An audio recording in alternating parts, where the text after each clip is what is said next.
India US relations and India Russia relations. सबसे पहले तो इंडिया यूएस रिलेशंस पे फोकस करेंगे, इसको समझने की कोशिश करेंगे कि कौन कौन से इम्पोर्टेंट एस्पेक्ट्स हैं जो हमको कवर करने हैं यहाँ पर, and we'll also try to understand the important expert opinions at the same time. देखिए जो बेसिक्स रहेगा इंडिया यूएस रिलेशन का, I'll try कि एज मच एज पॉसिबल मैं यहाँ पर डिस्कस कर पाऊँ, लेकिन जो बेसिक रहेगा ज़्यादा डिटेल में हम आगे डिस्कस करेंगे आने वाले हमारे इंटरनेशनल रिलेशन के बेसिक क्लासेस में, ठीक है। फिलहाल यहाँ पर एक्सपर्ट ओपिनियन पे ज़्यादा ध्यान दिया जाएगा। So we will start with India US relation. India USA relation में देखिए, वैसे तो हमारा स्ट्रेटेजिक पार्टनरशिप है अभी यूएसए के साथ में, लेकिन स्ट्रेटेजिक पार्टनरशिप में भी जो सबसे इम्पोर्टेंट हमारा आ जाता है इंडिया यूएस रिलेशंस में, दैट इज डिफेंस पार्टनरशिप। तो डिफेंस पार्टनरशिप ज़्यादा इम्पोर्टेंट है हमारे लिए, एंड डिफेंस में भी कुछ हमने यूएसए के साथ में एग्रीमेंट साइन किए हैं, वो सभी एग्रीमेंट्स देखेंगे। बाकी 2018 में यूएसए ने अभी एक पॉलिसी अपनी स्टार्ट की थी, काटसा, ये पढ़ेंगे हम, ठीक है। बाकी जितने एग्रीमेंट्स अभी तक हमने साइन किए हैं यूएसए के साथ में वो देखेंगे। Hi Chinmay, good afternoon. And India US relations, first of all let's begin with that.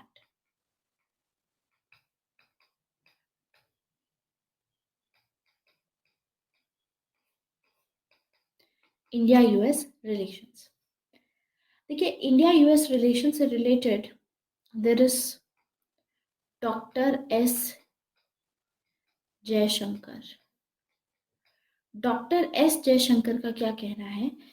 इनका कहना है कि हिस्ट्री वाइज अगर हम देखें इंडिया और यूएस के रिलेशंस को, तो यूएसए ने काफी एम्बिवेलेंट अप्रोच अब फॉलो की है to the growth of India's power.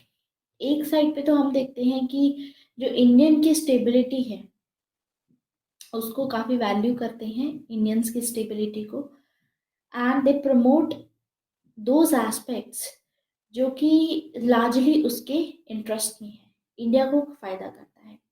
तो हम देखते हैं कि पिछले कुछ सालों में US has been more generous towards India.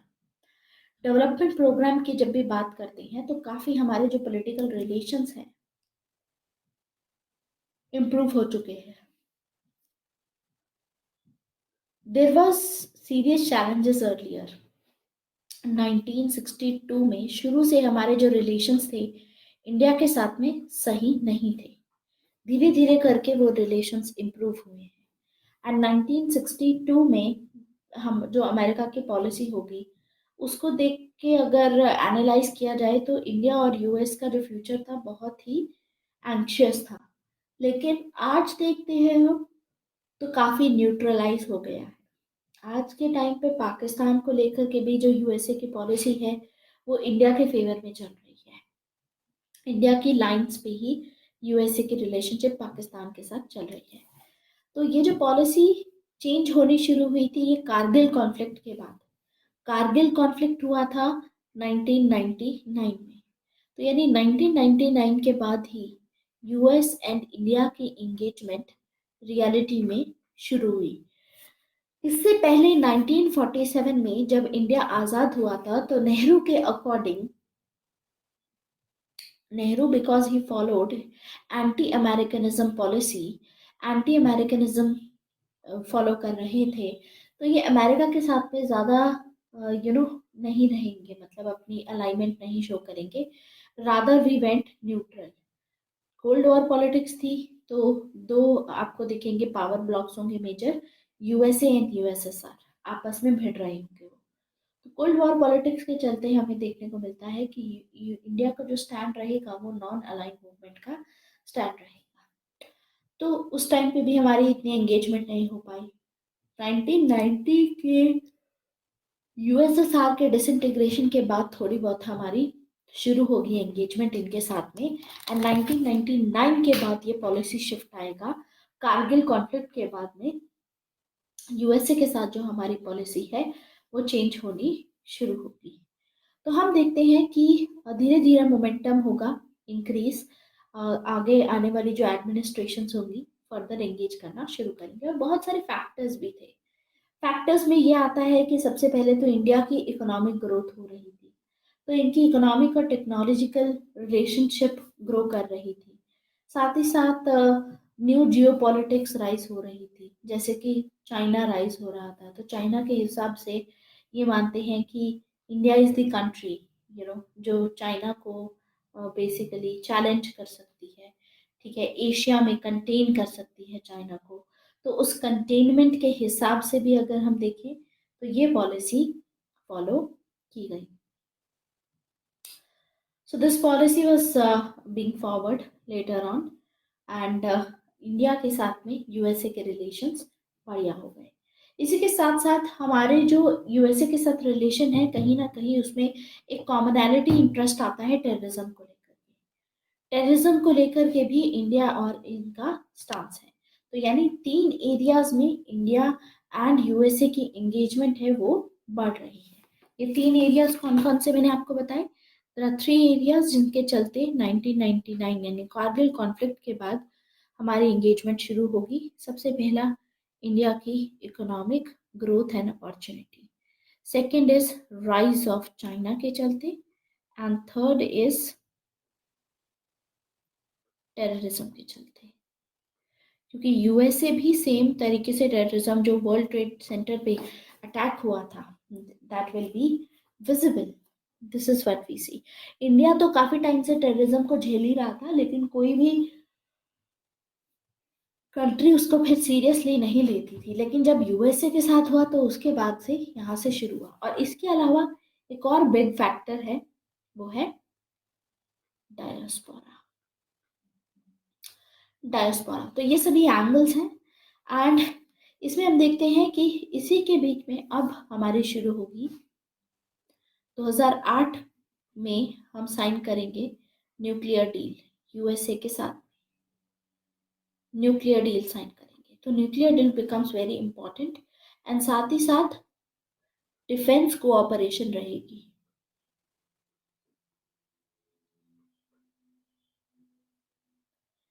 Defence cooperation,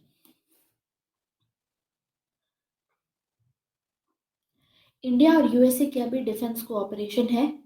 USA M कर रहा है कि देखिए, डिफेंस में अभी तक हमारा जो लार्जेस्ट एक्सपोर्ट आता है डिफेंस का, वो आता है रशिया से। तो India is the largest importer in that sense. India के जो मेजर इम्पोर्ट्स आते हैं रशिया से आते हैं डिफेंस के, और यूएसए इस मार्केट को टैप करना चाहता है इंडिया की, एंड यूएसए बेसिकली वांट्स कि रशिया को वो रिप्लेस कर सके इस चीज में। तो एक तो डिफेंस कोऑपरेशन बढ़ रही है। सो क्लियरली एक इंडिया जिसके साथ में economic relationship, serious military ties हैं अब, एंड स्ट्रेटेजिक इंटरेस्ट कन्वर्जेंस है यूएसए का चाइना को लेकर के, स्ट्रेटेजिक इंटरेस्ट है। दूसरा डायस्पोरा कनेक्टिविटी है। This has to approach the US very differently.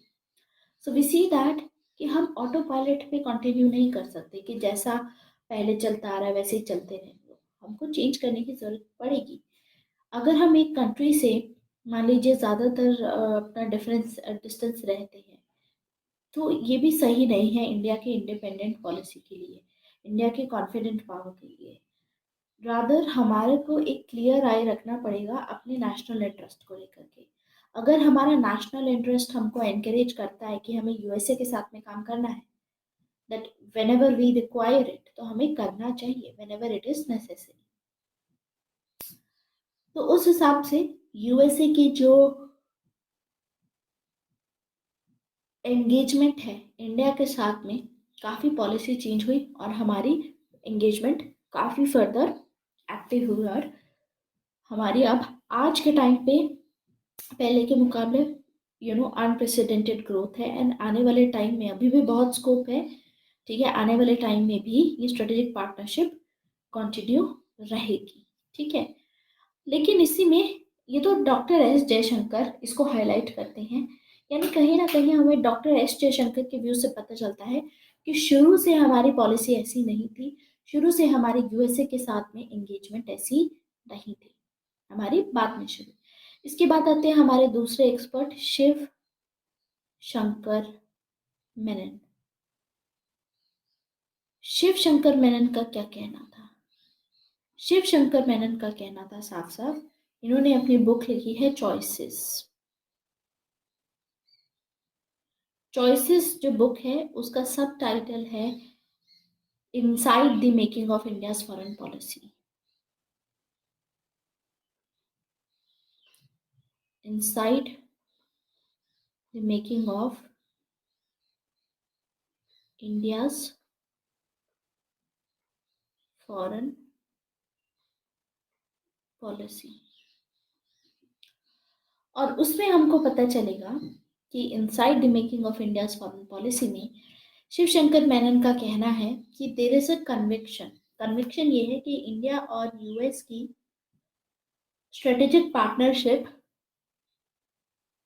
हमारे नेशनल इंटरेस्ट को तो सर्व करेगी, साथ ही साथ जो इंडिया की जो जियो पॉलिटिकल सिचुएशन है अभी चाइना के साथ में, उसको भी बैलेंस करने में कहीं ना कहीं हेल्प करेगी।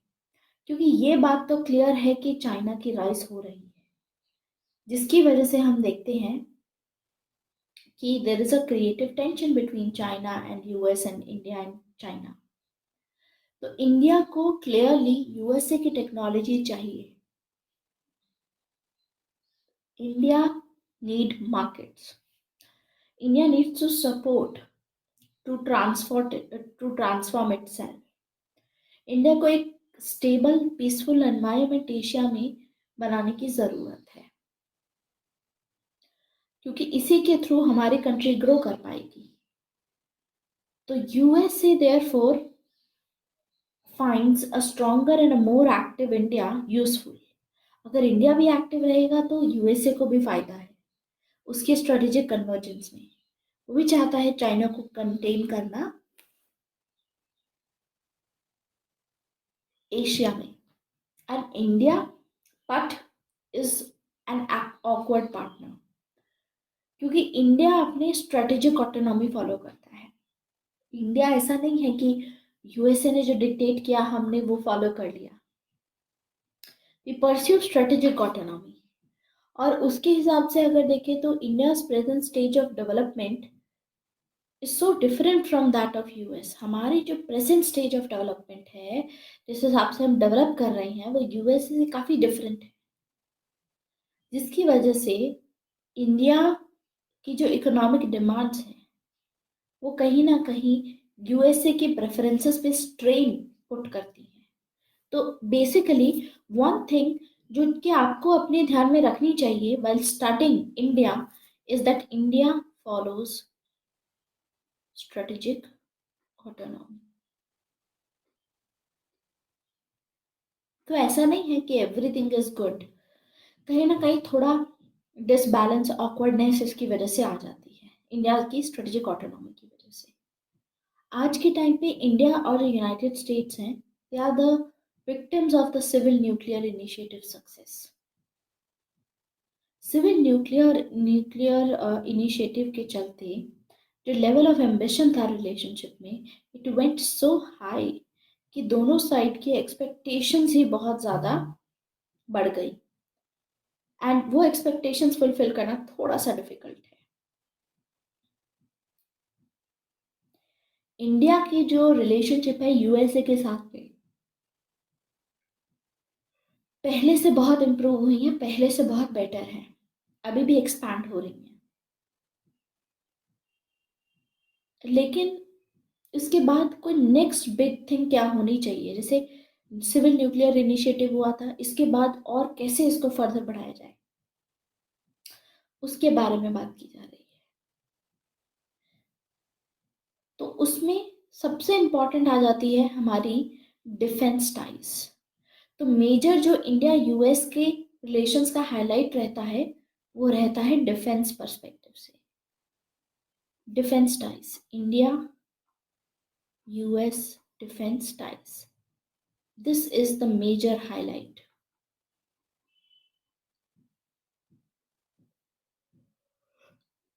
इसमें दो चीजें हैं, एक है डिफेंस फ्रेमवर्क पैक्ट। देखिए, हमको दिखता है कि पिछले 15 सालों में इंडिया और यूएसए ने डिफेंस कोऑपरेशन में काफी काम किया है। इनफैक्ट यूएसए अब इमर्ज हो रहा है इंडिया का टॉप आर्म सप्लायर के फॉर्म में। इंडिया अब यूएसए के साथ में ज्यादा मिलिट्री एक्सरसाइजेस करती है, including Malabar exercise, you know इनके साथ ज्यादा करती है, more than any other country. तो ये सब डिफेंस हमारे जो रिलेशनशिप है कैसे शुरू हुई थी? It started in 1995। 1995 में स्टार्ट हुई थी ये डिफेंस रिलेशनशिप। उस टाइम पे डिफेंस पॉलिसी ग्रुप के फॉर्म में शुरू हुई थी। डिफेंस पॉलिसी ग्रुप के फॉर्म में। डिफेंस पॉलिसी ग्रुप में हम देखेंगे ये एक डायलॉग मैकेनिज्म था दो कंट्रीज के बीच में डिफेंस कोऑपरेशन करने का। दिस वाज द इंस्टीट्यूशन, यहाँ से शुरुआत हुई थी। एंड अगले 10 साल बाद 2005 में इसी डिफेंस पॉलिसी ग्रुप के लाइन पे डिफेंस फ्रेमवर्क अग्रीमेंट साइन किया जाएगा। डिफेंस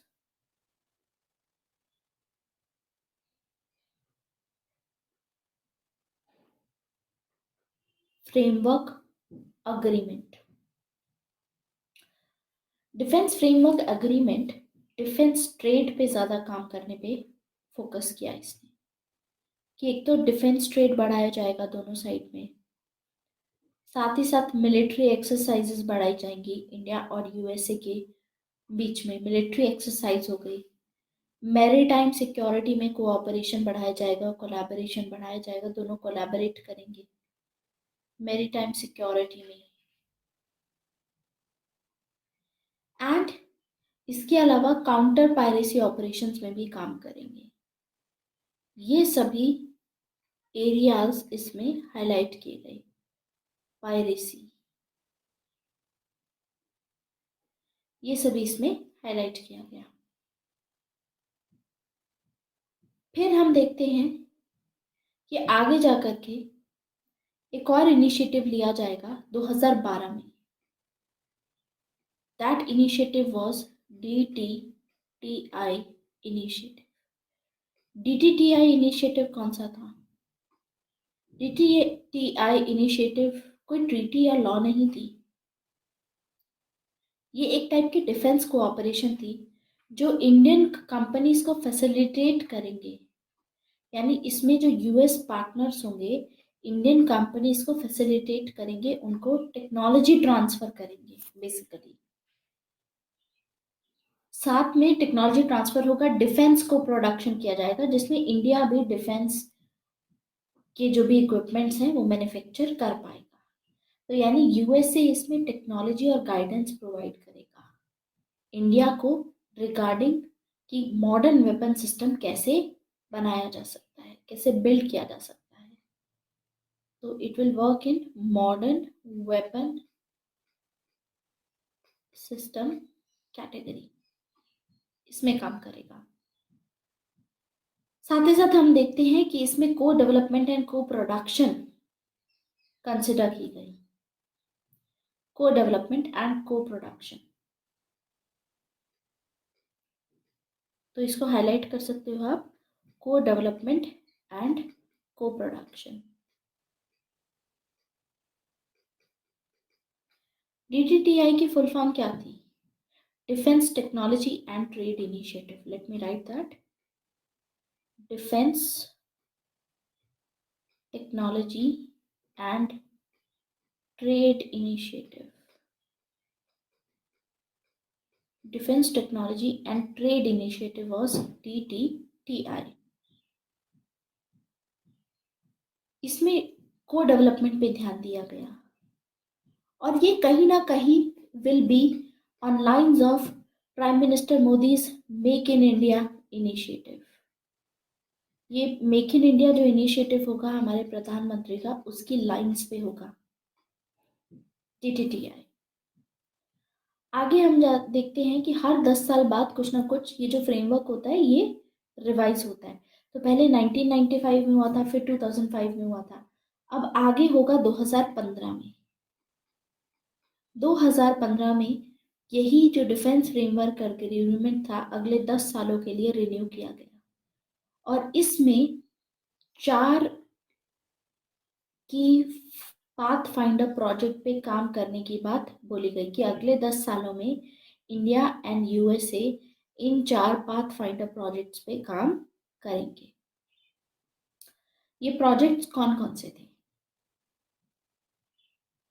इसमें बात की गई कि सबसे पहले तो डीटीटीआई में India and USA Hercules aircraft के लिए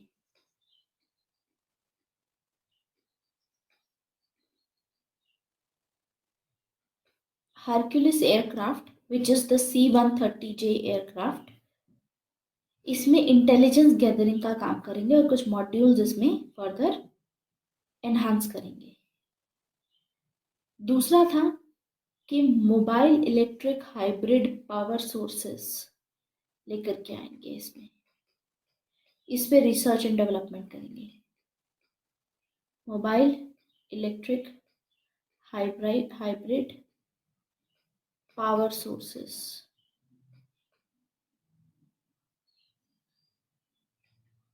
इसके अलावा और दूसरा होगा जिसमें chemical warfare protection gear soldiers के लिए बनाए जाएंगे। अगर मान लीजिए कोई केमिकल वॉर होती है जिसमें केमिकल्स यूज किए जा सकते हैं, हवा में छोड़े जा सकते हैं, या बायोलॉजिकल वॉरफेयर छोड़े जा सकते हैं, उससे रिलेटेड इन 4 प्रोजेक्ट पे काम करेंगे। ये डिफेंस फ्रेमवर्क अग्रीमेंट में हाईलाइट किया गया। और हम देखेंगे आगे जाकर के कि आज के टाइम पे India is among the 8 countries where USA के जो डिफेंस एक्सपोर्ट्स हैं they are not restricted. USA के डिफेंस एक्सपोर्ट्स अब रिस्ट्रिक्टेड नहीं है। इंडिया में विदाउट एनी रिस्ट्रिक्शन हम एक्सपोर्ट करवा सकते हैं, मतलब इंपोर्ट कर सकते हैं। और हम देखेंगे कि 2016 में फाइनली 2016 में इंडिया को रिकॉग्निशन दिया जाएगा as a major defence partner. India will be recognized by USA as a major defense partner, major defence partner है। और अभी रिसेंटली ही लास्ट ईयर STA1 स्टेटस दिया गया है। तो STA1 स्टेटस कौन सा है, इसके बारे में आपको थोड़ा आइडिया होना चाहिए। What is this STA1 status? STA1 status होता है strategic trade authorisation status. Strategic state authorisation status, इसके बारे में भी थोड़ी सी बात करेंगे कि ये स्टेटस में क्या था। Trade organisation, sorry, this is trade organisation, trade authorisation. इसके अलावा हमारे डिफेंस पार्टनरशिप में हम देखते हैं कि हम यूएसए के साथ में बहुत सारे मिलिट्री एक्सरसाइजेस कंडक्ट करते हैं। मिलिट्री एक्सरसाइजेस इसमें आ जाती है, सबसे इंपॉर्टेंट है जो हमारी नेवल एक्सरसाइज है जिसमें जापान भी है, मालाबार एक्सरसाइजेस। जापान है इसका पार्ट, प्लस इंडिया है एंड यूएसए, ये है मालाबार एक्सरसाइजेस। ये 2007 का ही एडिशन है, पहले बायलैटरल एक्सरसाइज होती थी, ठीक है, अब यहाँ पर ट्राइलेटरल है ये, इसी Malabar exercises. It's a trilateral military exercise. Then इसके अलावा इंडिया रिम पैक जो एक्सरसाइज है, RIMPAC, rim of Pacific, RIMPAC exercise में भी पार्टिसिपेट करता है जो हवाई में होती है, rim of the Pacific exercise. इसके अलावा अलास्का में एयरफोर्स की रेड फ्लैग एक्सरसाइज भी होती है। रेड फ्लैग जो एक्सरसाइज है वो एयरफोर्स की है। मालाबार नेवल है, रिम पैक नेवल है। ये एयरफोर्स एक्सरसाइज है जो हमारी यूएसए के साथ में अलास्का में कंसिडर और ये कंडक्ट की जाती है। इसके अलावा हमारी यूएसए के साथ में आर्मी एक्सरसाइज भी है। आर्मी एक्सरसाइज हम करते हैं किस नाम से? युद्ध अभ्यास। युद्ध अभ्यास नाम से। तो ये सभी मिलिट्री एक्सरसाइजेस हैं हमारी इनके साथ में। अच्छा, इसके अलावा हमने कुछ फाउंडेशनल पैक्ट्स भी साइन किए हुए हैं यूएसए के साथ में। ठीक है, कुछ फाउंडेशनल पैक्ट्स हैं, ये पैक्ट्स भी देख लेते हैं। These pacts are very important, ये पूछे जा सकते हैं आपसे। तो basically there are 4 foundational pacts जो यूएसए के साथ में साइन करने होते हैं। इसमें कौन कौन से पैक्ट्स आ जाएंगे? इन पैक्ट्स में सबसे पहले आएगा हमारा, देखिए, जो यूएसए चाहता है कि इंडिया के साथ में 2002 से चाह रहा है यूएसए कि ये 4 पैक्ट साइन किए जाएं। जो ऑलरेडी साइन कर चुके हैं वो भी बताऊंगी, और जो साइन करना बाकी है वो भी बताऊंगी। तो सबसे पहले आता है हमारा end user verification agreement. End user verification agreement pact, this was the first one, let me write it.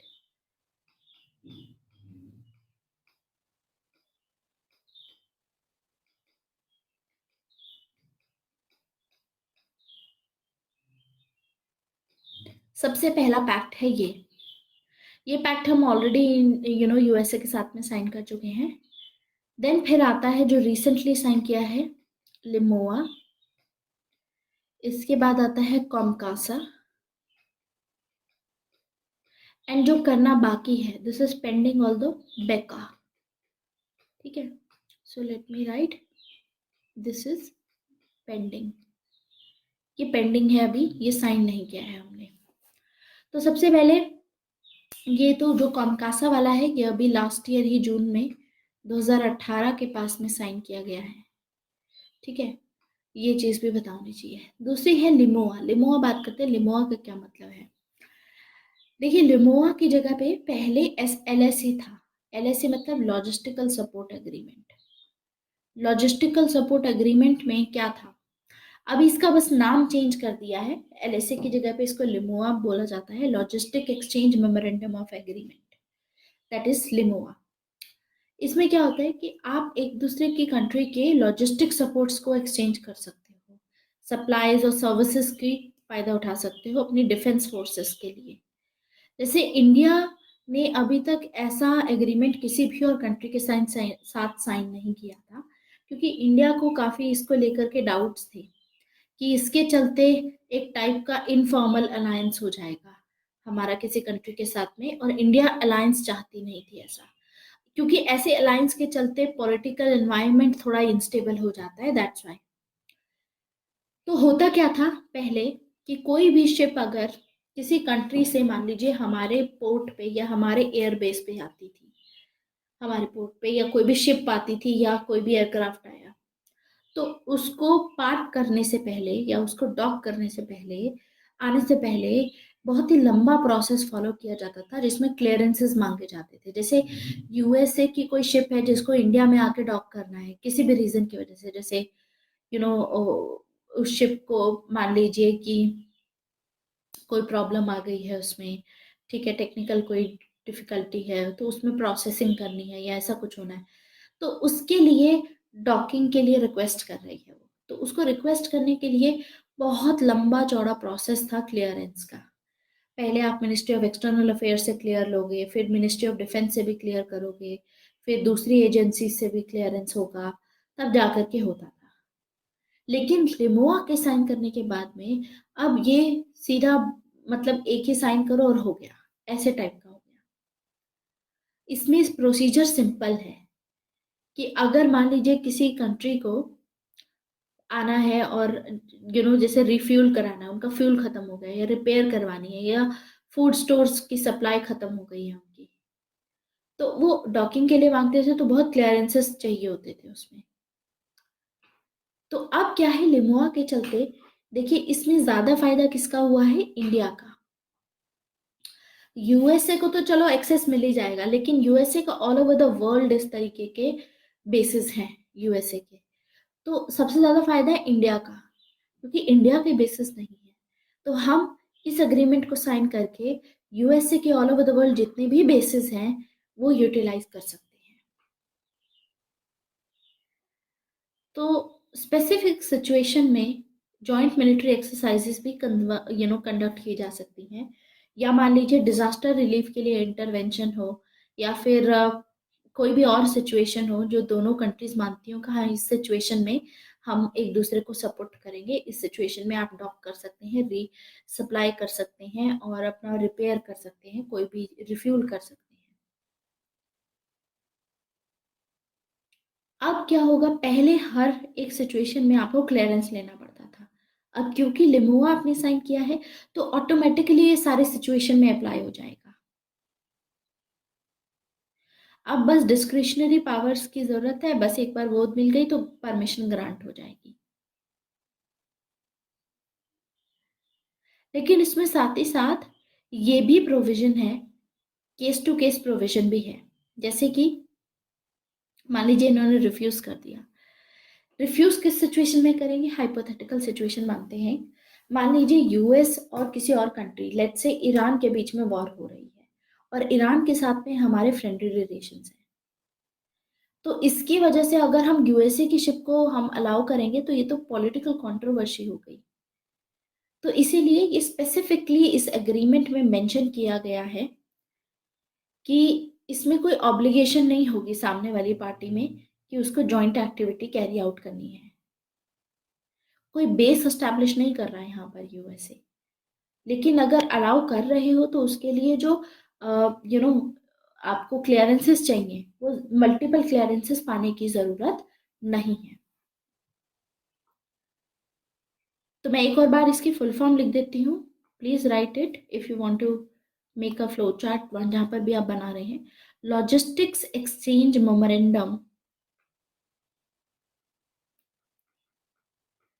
Logistics exchange memorandum, memorandum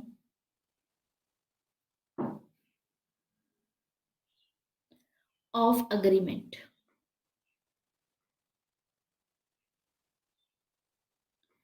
of agreement.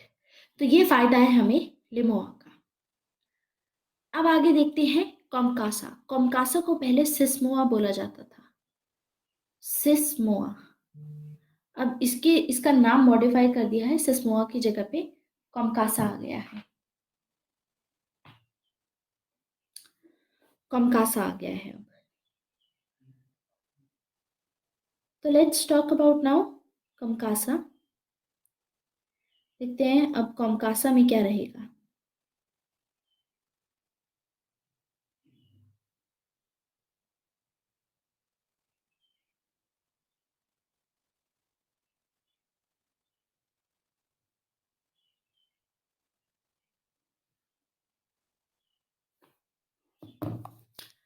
अब कॉमकासा की फुल फॉर्म देखते हैं। What is the full form of COMCASA?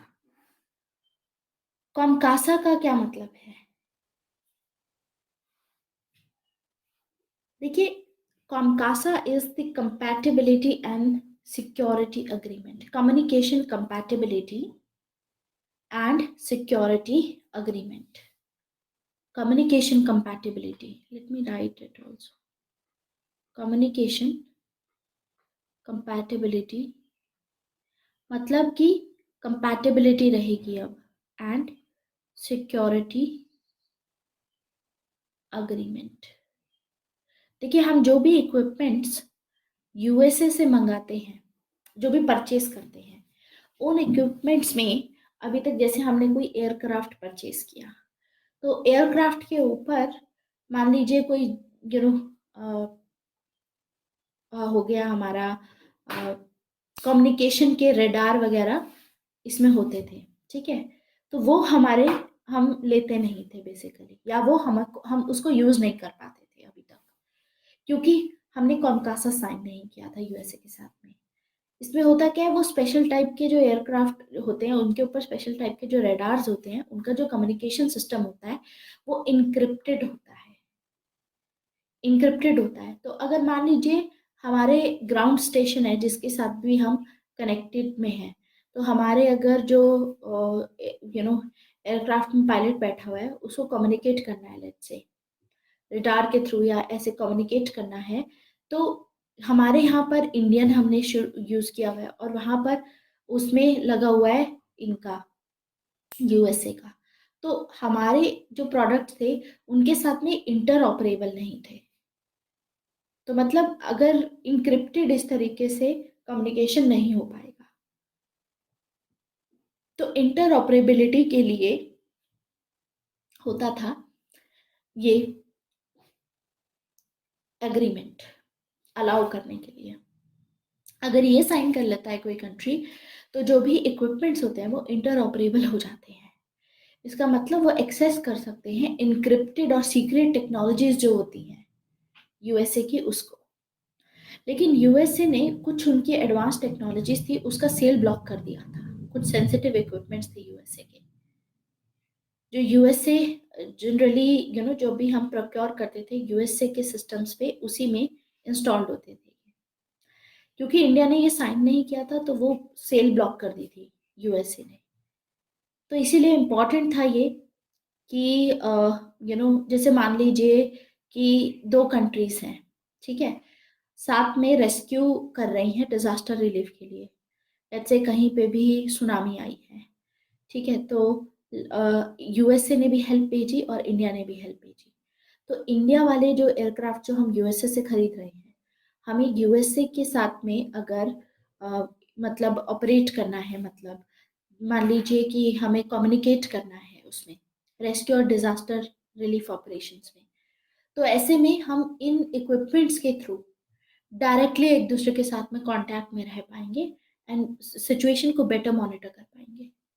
ऐसे ही मान लीजिए कि war होती है, मान लीजिए वर्ल्ड वॉर 3 होती है और इंडिया यूएसए के साथ में है, तो ये लोग किसी थर्ड पार्टी के सेकंड पार्टी के खिलाफ थर्ड पार्टी के खिलाफ जो भी वॉर कर रही है, एग्रेसिव हो गई है, लेट्स से चाइना एग्रेसिव हो गया है, तो चाइना को कंटेन करना है, तो इंडिया के जो एयरक्राफ्ट होंगे यूएसए के जो एयरक्राफ्ट होंगे आपस में उनका इंटर ऑपरेबिलिटी रहेगी इन कम्युनिकेशन के थ्रू। और ये जो इंटर ऑपरेबिलिटी रहेगी एनक्रिप्टेड होगी, इसको चाइना वाले डिकोड नहीं कर पाएंगे।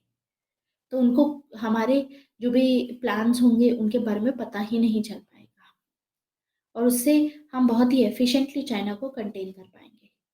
तो ये कुछ एग्जाम्पल्स हैं कॉमकासा के जो मैं आपको बताना चाहती थी। तो ये एक सॉर्ट ऑफ ना कॉमकासा का जो एग्रीमेंट था एक सॉर्ट ऑफ लीगल फ्रेमवर्क था कि अगर इंडिया को कम्युनिकेशन सिक्योरिटी इक्विपमेंट चाहिए यूएसए से, तो इंटर ऑपरेबिलिटी के लिए पहले ये फ्रेमवर्क साइन करना होगा इंडिया को। इसमें सिक्योर डेटा लिंक्स होंगे जो कोई एक्सेस नहीं कर सकता, इंक्रिप्टेड होंगे ये। इसमें हाई एंड इंक्रिप्शन होगी, high and secure communication equipments होंगे जो मिलिट्री प्लेटफॉर्म्स पे इंस्टॉल किए जाएंगे। कोई भी एयरक्राफ्ट अगर सेल किया जाता है तो ये सभी अब साथ में इंडिया को दिए जाएंगे। इंडिया की मिलिट्री अभी कमर्शियली अवेलेबल जो भी रेडार्स वगैरह हो रहते थे ज़्यादातर, या इक्विपमेंट्स के जो थे उसके ऊपर डिपेंडेंट थी। और अगर जो चीज़ कमर्शियली अवेलेबल है वो इजीली टैपेबल भी है, तो सिक्योर नहीं होती वो इतनी communication system. High and American platforms हैं जैसे हरक्यूलिस एयरक्राफ्ट हो गया, मैरीटाइम सर्वेलेंस एयरक्राफ्ट हो गया अमेरिका का, इसमें जो स्पेशल लगते हैं कम्युनिकेशन इक्विपमेंट्स वो इजीली डिकोड नहीं किए जा सकते। तो यूएसए ने ये कहा था कि अगर आप कॉमकासा साइन करते हैं, अगर आपको इंडिया के इंडिया बेसिकली सोच रहा था यूएसए का एक सी गार्डियन ड्रोन्स हैं, सी गार्डियन ड्रोन्स, उनको परचेज करने का, उनका आर्म्ड वर्जन। आजकल तो वैसे भी ड्रोन्स हैं जो आर्म्ड ड्रोन्स हैं उनको परचेज करने की बात बहुत हो रही है। इससे क्या होता है कि जो you know sea guard drones आप इनको परचेज करते हो, अगर ये आर्म्ड होंगे तो इसमें आपको जो एनिमी जो हमारे एनिमीज होते हैं वो ज़्यादातर हमारी साइड से जो सोल्जर्स होते हैं उनकी कैजुअलिटी हाई रहती है, उनको मार देते हैं, राइट। तो इससे ह्यूमन लॉस होता है। तो आर्म ड्रोन्स रहेंगे तो ह्यूमन लॉस नहीं होगा अब एटलीस्ट। तो हमारे जवान हैं, जो हमारे जो सोल्जर्स हैं, उनकी लाइफ इससे सिक्योर रहेगी। तो ऐसा कुछ इंडिया इंपोर्ट करने की सोच रही थी यूएसए से, और यूएसए ने साफ बोल दिया कि उनको कॉन्कासा साइन करना पड़ेगा, तभी इंडिया को ये मिलेंगे ड्रोन्स।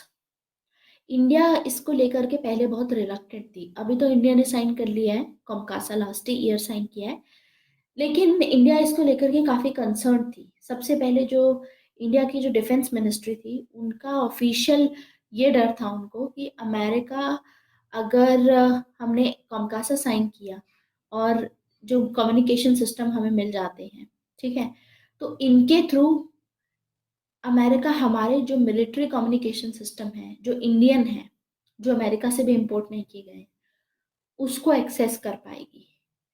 तो जैसे अभी हमने 2016 में और अभी लास्ट ईयर 2018 में, नॉट 2018, दिस ईयर ओनली 2019 में पुलवामा अटैक के बाद में जो सर्जिकल स्ट्राइक्स की थी हमने,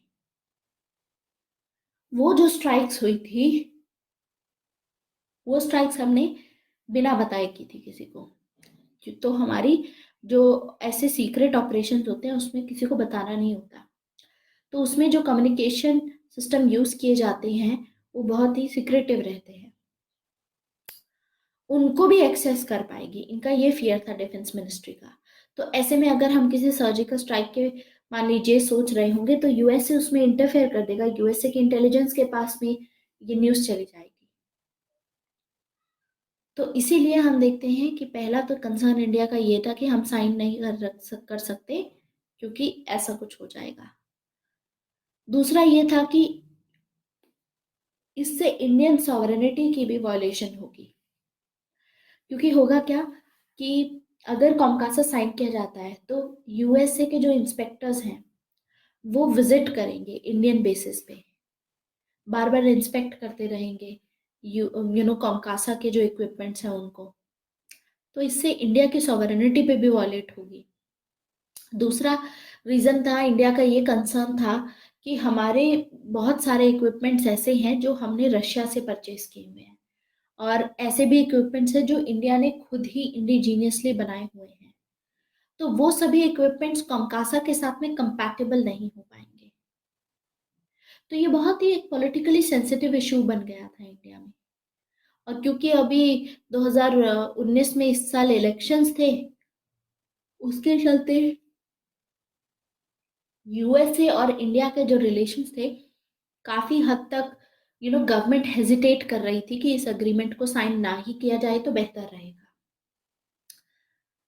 लेकिन हम देखते हैं कि यू जो भी इंडिया की डिमांड्स थी, यूएसए ने उस पर क्या एश्योरेंसेस दिए इंडिया को।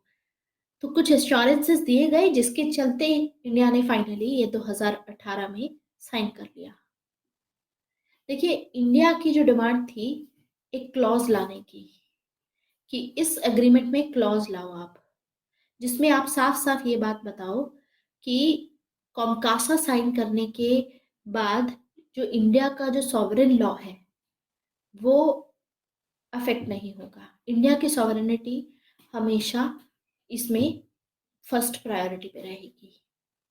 तो इंडियन ऑफिशियल्स ने ये आर्ग्यू किया था इस क्लॉज के लिए कि ये इंडिया यूएस न्यूक्लियर डील का भी पार्ट था। जब यूपीए गवर्नमेंट ने नेगोशिएट किया था, तो तब भी इन्होंने एक्सेप्ट किया था। तो आज भी अमेरिकन एक्सेस ये सब एक्सेप्ट कर सकते हैं, ये कंसेशन इंडिया को दे सकते हैं।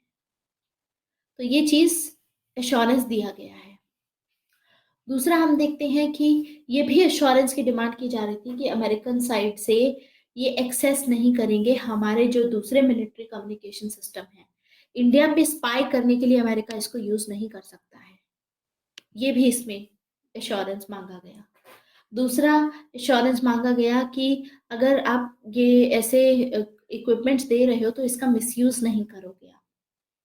ऐसा नहीं है कि इसके चलते आप अमेरिकन नेटवर्क को और स्ट्रांग बनाने की कोशिश कर रहे हो, और यूएस मिलिट्री इसको इंडियन फोर्सेस के अगेंस्ट में यूज कर सकती है फ्यूचर में। दूसरा, यूएस गवर्नमेंट होल इक्विपमेंट को स्विच ऑफ नहीं कर सकती। अगर हमने ले लिया है इक्विपमेंट, हमने साइन कर लिया है, तो मान लीजिए कभी इंडियन कोई हमारा पॉलिसी डिसीजन आता है इंडिया का, और इंडिया का कोई मिलिट्री नेटवर्क को अगर यूएसए हमारे फेवर में नहीं है, तो हमने कोई पॉलिसी डिसीजन लिया, मान लीजिए पाकिस्तान के अगेंस्ट में, और यूएसए वाले इसके खिलाफ हैं, तो they can not shut off these equipments.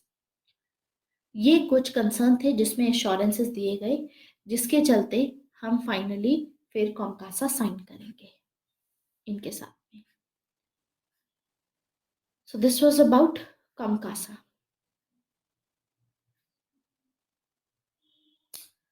सो ये 3 अग्रीमेंट तो देखिए हमने अभी साइन कर लिए हैं। फिर आता है बेका, इसके बाद आता है बेका अग्रीमेंट। अब हम बेका के बारे में बात करते हैं। बेका में देखिए क्या है, बेका हालांकि अभी साइन नहीं किया गया है, इस पर बस बात ही चल रही है कि बेका भी साइन किया जाना चाहिए। लेकिन व्हाट इज देयर इन बेका, काफी बार ये न्यूज में आता है कि फीचर्स क्या है इनके, आपसे ये भी पूछ लिया जाएगा तीनों के की फीचर्स, वेदर ये बेका is about this LSA is about logistic, Comcasa is about communication compatibility। ये थोड़ा सा याद रखना है आपको। तो लेट अस टॉक अबाउट बेका। बेका का मतलब है basic exchange and cooperation agreement. बेका जो है वो जियो स्पेशल कोऑपरेशन के लिए है। देखिए जो जीपीएस है यूएसए का, आपको पता है GPS is very very you know effective. GPS की जो एरर का जो चांस रहता है बहुत लेस रहता है, ठीक है, जीपीएस का। तो इसमें जियो स्पेशल कोऑपरेशन होगी आपस में, बेका साइन किया जाता है, तो हम इन जो यूएसए का जीपीएस सिस्टम है उसको यूज कर पाएंगे हमारे सभी डिफेंस इक्विपमेंट्स में, डिफेंस जो भी हम यहाँ से इंपोर्ट करते हैं। इंडिया और यूएसए के बीच में चाहे सिविलियन यूज के लिए हो चाहे मिलिट्री यूज के लिए हो, ये जियो स्पेशियल इंफॉर्मेशन आपस में शेयर कर सकते हैं। तो इसमें इंडिया की एडवांटेजेस क्या थे, यूएसए इन सभी डिफेंस टेक्नोलॉजीज को के साथ में कोऑपरेशन करने के लिए जो अग्रीमेंट साइन करने की बात करता है, इन अग्रीमेंट्स को यूएसए फाउंडेशनल एग्रीमेंट बोलता है। यूएसए का आर्ग्यूमेंट है कि इन सभी के चलते जो इक्विपमेंट्स यूएसए के पास में है, टेक्नोलॉजी ट्रांसफर किया जाएगा, लॉजिस्टिक्स भी होगा, सीमलेस कम्युनिकेशन होगा दोनों कंट्रीज के मिलिट्री सिस्टम के बीच में। जैसे कि आपको मैंने इसके बारे में बताया, लिमोआ के बारे में बताया कि आज के टाइम पे इंडिया का ज्यादा फायदा होगा इसमें।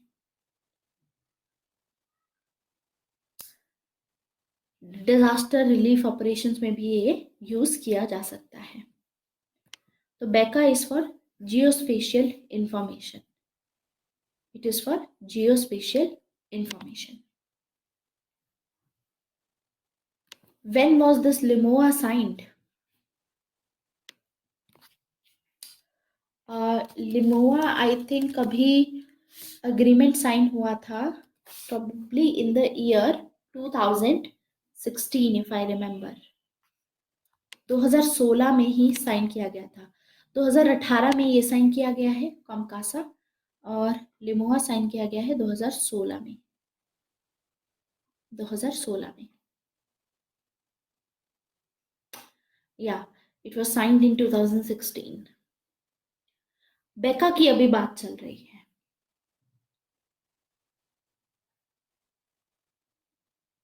अभी फिलहाल के लिए बस बेका के लिए याद रखना है, दो दो तीन तीन टर्म्स आप याद रख सकते हैं। जैसे बेका की याद रख लीजिए, जियो स्पेशियल इंफॉर्मेशन के लिए है बेका। कॉमकासा है कम्युनिकेशन कंपैटिबिलिटी के लिए। लिमोआ है लॉजिस्टिक्स एक्सचेंज के लिए। ये फाउंडेशनल एग्रीमेंट्स बोलता है। बेसिकली ये 3 सबसे ज्यादा, ये तो बहुत पहले साइन कर लिया गया था, तो it's not that important.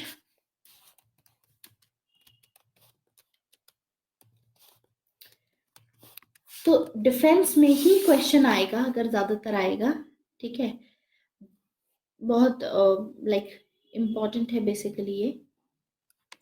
Defence वाला जो एरिया रहेगा। ठीक है, तो ये नेगोशिएट तो खैर काफ़ी टाइम से हो रहा था। ये जो एंड यूज़र मॉनिटरिंग एग्रीमेंट है यूएसए और इनके बीच में, फाइनली 2009 में भी काफ़ी इसमें चल रही थी। एंड यूज़र मॉनिटरिंग एग्रीमेंट 2014 के पास में ये किया जाएगा basically. Anyways, let us now talk about trade relations. Trade के हिसाब से भी क्वेश्चन आ सकता है। ठीक है, ट्रेड एंड कमर्शियल सेक्टर में एफडीआई इनफ्लो और ये सब रहता है। ठीक है, तो इस पे श्याम सरन के व्यूज आपको पीडीएफ में मिल जाएंगे, एज इट इज आप फॉलो कर लीजिएगा। लेकिन ट्रेड में जो सबसे बड़ा इशू है वो है इंडिया यूएस की WTO problem. World trade organisation की जो प्रॉब्लम है, ये सबसे बड़ा इशू है ट्रेड में। डिफेंस के बाद अगर कोई चीज बहुत इंपॉर्टेंट है इंडिया और यूएसए में, वो है trade relations, WTO, specially WTO, very very important. तो डब्ल्यूटीओ में प्रॉब्लम्स क्या हैं? रिफॉर्म्स के लिए डिमांड किया जा रहा है। देखिए, डिस्प्यूट काफ़ी है डब्ल्यूटीओ को लेकर के, तो इसमें रिफॉर्म्स की डिमांड की जा रही है। In fact not just India, China भी इसमें रिफॉर्म्स की डिमांड कर रहा है। एंड डब्ल्यूटीओ एक ऐसी इंडिस्पेंसेबल ऑर्गेनाइजेशन है जिसमें मॉडर्नाइजेशन लाने की बहुत अर्जेंट बेसिस पे ज़रूरत है। जितने भी मेंबर्स हैं डब्ल्यूटीओ के, सभी को रियलिटी फेस करने की ज़रूरत है कि इसमें रिप्रेजेंटेशन नहीं है, अकाउंटेबिलिटी नहीं है, ट्रांसपेरेंसी नहीं है। तो रिफॉर्म्स ला करके इसको 21st सेंचुरी की जो इकोनॉमिक और पॉलिटिकल रियलिटीज़ हैं उसके बिहाफ पे इसको कंपैटिबल बनाना होगा, वो ज़रूरत है। तो प्रॉब्लम्स कौन कौन सी फेस कर रहा है यहाँ पर? Late us talk about these problems. पहली प्रॉब्लम है यहाँ पर डिस्प्यूट सेटलमेंट से रिलेटेड। डिस्प्यूट सेटलमेंट से रिलेटेड पहली प्रॉब्लम डब्ल्यूटीओ में डिस्प्यूट सेटलमेंट से रिलेटेड है। इसके अलावा हम देखते हैं एग्रीकल्चर से रिलेटेड प्रॉब्लम है। एग्रीकल्चर से, इसके अलावा इंटेलेक्चुअल प्रॉपर्टी राइट से, आईपीआर राइट से रिलेटेड प्रॉब्लम है। आईपीआर, वीजा प्रॉब्लम्स इसमें हैं।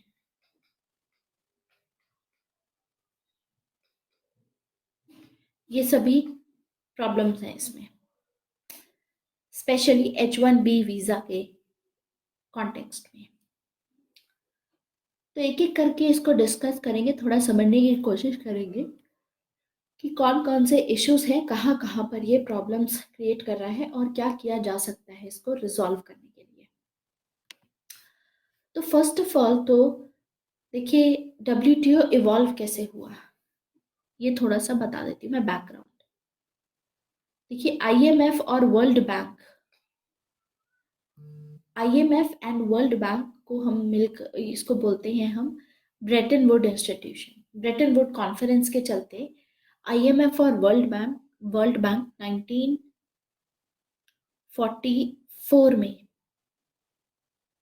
1944 में इस्टेब्लिश किया गया था। इसमें ओरिजिनल बेसिस पे ये एक इंटरनेशनल ट्रेड ऑर्गेनाइजेशन का प्लान कर रहे थे ब्रेटन वुड एग्रीमेंट में। इसके चलते मल्टीलेटरल रूल्स लाए जाएंगे, स्टैब्लिश किए जाएंगे, ताकि जो भी ट्रेड डिस्प्यूट होते हैं कंट्रीज के बीच में उसको सेटल किया जा सके। और साथ ही साथ जो प्रोटेक्शनिस्ट पॉलिसीज फॉलो की करती है कंट्रीज, उसको रेजिस्ट किया जा सके।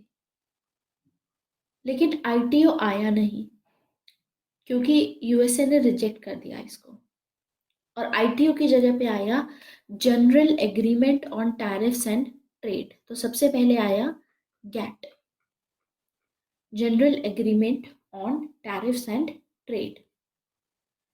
ये आईटीओ को रिप्लेस करेगा, और general agreement on tariffs and trade बहुत ही एडहॉक होगा। आगे जाकर के इसकी जगह पे आया 1994 में, जब यूएसएसआर डिसइंटीग्रेट हुआ, उसके बाद में ही हम देखेंगे कि डब्ल्यूटीओ से रिप्लेस किया गया 1995 में। 1995 में रिप्लेस कर देगा और डब्ल्यूटीओ आएगा।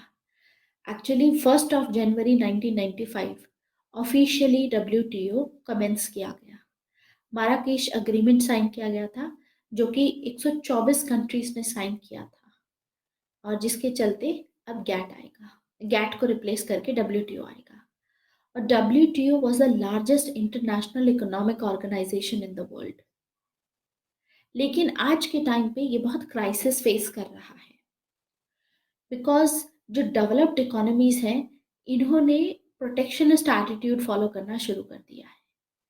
जैसे यूएसए क्या करता है, सिस्टमैटिकली जो नए एपेलेट बॉडी मेंबर्स होते हैं, जो नए जजेस होते हैं, उनकी अपॉइंटमेंट को यूएसए ने ब्लॉक कर दिया।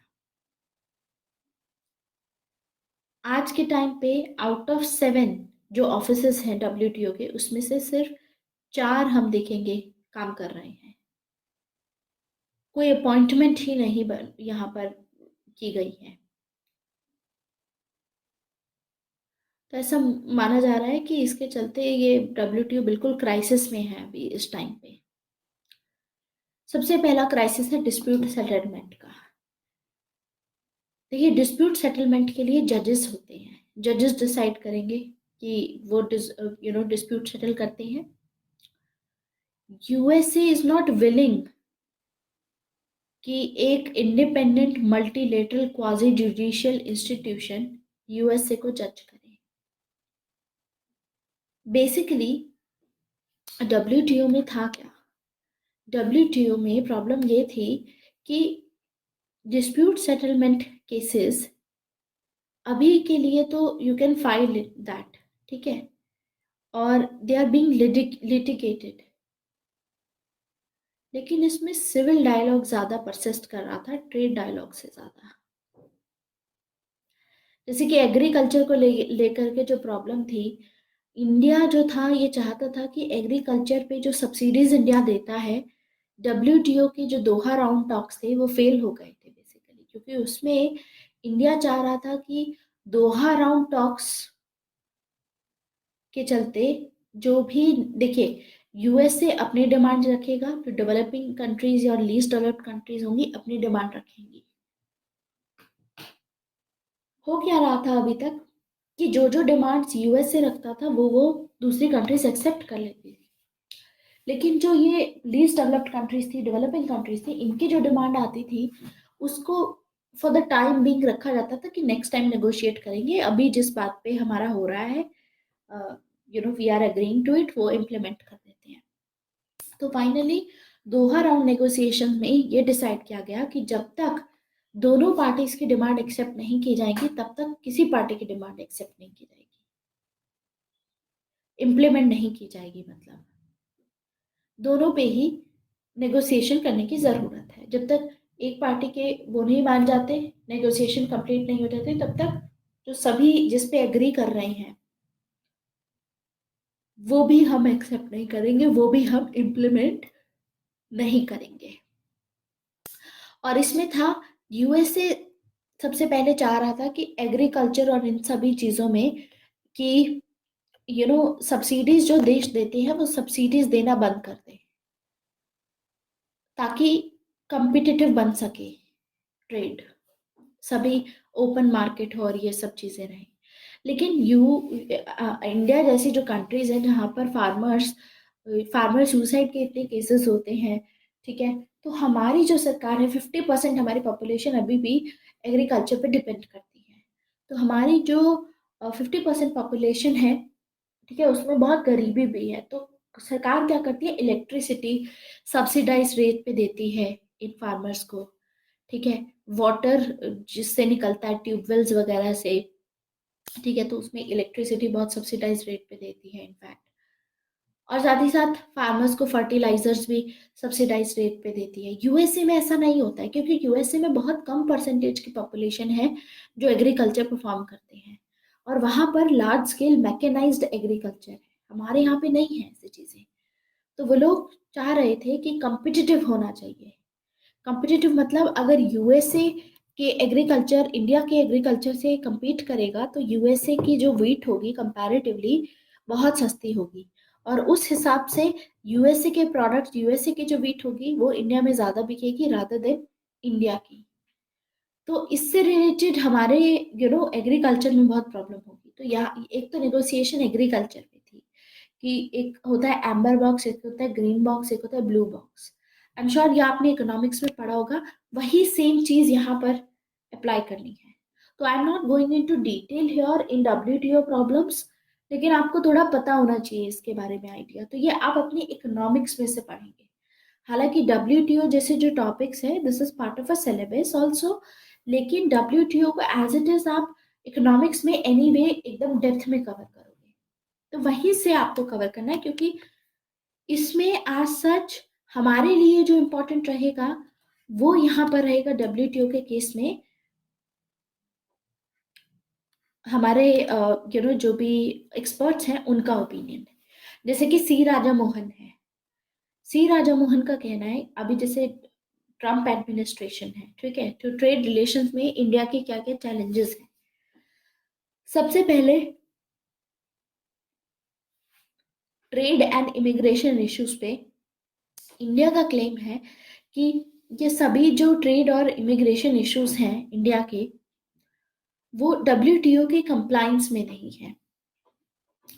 USA free movement of labour में बिलीव करता है, ठीक है, एंड इसके चलते हम देखते हैं कि इंडिया के साइड से भी जो भी प्रोफेशनल्स जाते हैं H1B वीज़ा लेकर के, नियरली जैसे कि 2018 के 2010 का अगर हम डेटा देखें तो almost 12 lakh skilled migrants India से यूएस गए थे 2010 में। तो स्किल्ड माइग्रेशन की जो मूवमेंट है इंडिया से बहुत ज़्यादा है, इंडिया से यूएस से बहुत सारे स्किल्ड लोग जाते हैं वहां पर, और ट्रम्प इसको रोकने की कोशिश कर रहे हैं। सो रिसेंटली ये वीजा प्रॉब्लम से रिलेटेड भी एक इश्यू हुआ था। India is the largest user of H1B visa. India में 2014 में ऑलमोस्ट जितने H1B वीजा से जितने भी माइग्रेंट्स गए थे वर्ल्ड के, उसमें 70% लोग इंडिया से गए थे H1B वीजा लेकर के। And at the same time L1 visa also is there, उसमें भी इंडिया के 30% लोग जाते हैं बेसिकली। तो इंडिया इसीलिए बायलैटरल डिस्कशंस इस चीज पे परस्यू करने के लिए तैयार है कि यू नो WTO के केस में अगर मान लीजिए कोई भी इशू नहीं होता है, क्योंकि IPR को लेकर के यूएसए का बहुत इशू है। IPR के चलते जो जेनरिक मेडिसिन इंडिया बनाता है, ठीक है, उसमें यूएसए की बहुत सारी ब्रांडेड ऐसी कंपनीज हैं जो जेनरिक मेडिसिन अलाउ नहीं करती है। लेकिन हमारे सुप्रीम कोर्ट ने बोला है कि अगर कोई भी पब्लिक रिलेटेड बहुत ही क्राइसिस हो रखा है, ठीक है, किसी पर्टिकुलर बीमारी को लेकर के, तो ऐसे में कंपनीज के पास में ये राइट है इंडिया की इस बेसिस पे कि जेनेरिक मेडिसिन वो बना सकते हैं जो अफोर्डेबल हो लार्जर पब्लिक इंटरेस्ट के चलते। ये सभी चीजें यहाँ पर बात की गई है। जैसे